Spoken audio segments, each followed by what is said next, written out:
এদিকে কাল শেষ হচ্ছে চ্যাম্পিয়ন্স ট্রফির গ্রুপ পর্ব, যেখানে গ্রুপ চ্যাম্পিয়ন হবার লড়াইয়ে মুখোমুখি নিউজিল্যান্ড ভারত। দুদলই দুটি করে ম্যাচ জিতেছে।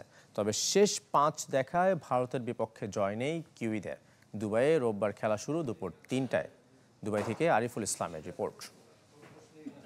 ভিশনের ফুলঝুরি মেগা অফারে ফ্রিজ কিনলেই পাচ্ছেন 16 পিসের আকর্ষণীয় গিফট বক্স একদম ফ্রি। নামে ভারে চ্যাম্পিয়ন্স ট্রফির বিগ ম্যাচ, অথচ ভারত নিউজিল্যান্ড মুখোমুখি রং হারিয়েছে। বাংলাদেশ আর পাকিস্তানের বিদায়ে নিশ্চিত দুদলের সেমি। তারপরও ভারতীয় সমর্থকদের কাছে এই ম্যাচ বিশেষ কিছু।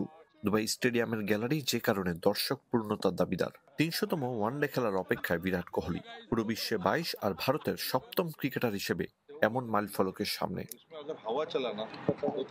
পাকিস্তানের বিপক্ষে সেঞ্চুরির পর চলছে কোহলি বন্দনা, বিপরীতে রোহিত শর্মার ফিটনেস নিয়ে শঙ্কা। গুঞ্জন, নিউজিল্যান্ড ম্যাচে অধিনায়কত্ব করবেন শুভমান গিল।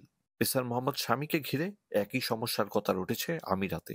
এসব ইস্যুতে ভক্তদের আর দোটানায় রাখেননি লোকেশ রাহুল।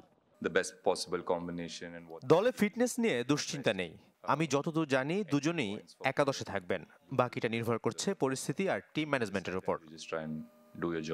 সংবাদ সম্মেলনে এ প্রথম ঋষভ পন্থের সাথে প্রতিযোগিতার কথা স্বীকার করেছেন লোকেশ রাহুল। 2 উইকেট কিপারের মধ্যে চ্যাম্পিয়ন্স ট্রফির সাইড বেঞ্চে পন্থ। মিথ্যা বলবো না, আমাদের মধ্যে প্রতিযোগিতা আছে। সে প্রতিভাবান ক্রিকেটার, ভাগ্যিস আমি নেতৃত্বে নেই। কে খেলবে সেটা ঠিক করেন অধিনায়ক ও কোচ।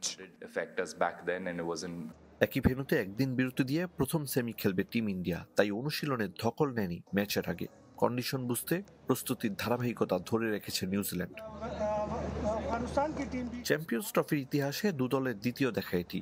2 যুগ আগে ভারতকে হারিয়ে দ্বিতীয় আসরে শিরোপা জিতেছিল ব্ল্যাক ক্যাপস। এবার গ্রুপ সেরার লড়াই। আরিফুল ইসলাম, চ্যানেল 24, দুবাই, আরব আমিরাত।